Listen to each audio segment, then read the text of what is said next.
Hello guys, Dudong Ed is back guys. So guys, nandito na naman tayo uli sa ating short vlog.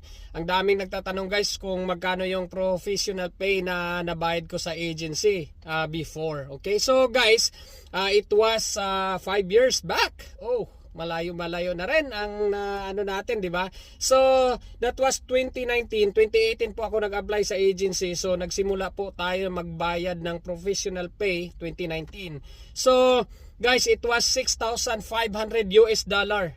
Okay, so guys, pag sabihin niyo medyo malaki guys, ito yung kagandahan guys kasi tigi-tigi po yun by stage kasi magme-message yung agency. Let's say for example, magme-message sila na you have to send this kasi i-process na natin tong stage na to. You have to send this amount kasi nandito na tayo ng stage na to. So, hindi talaga siya diretso na bayaran. So, 6,500 siya guys.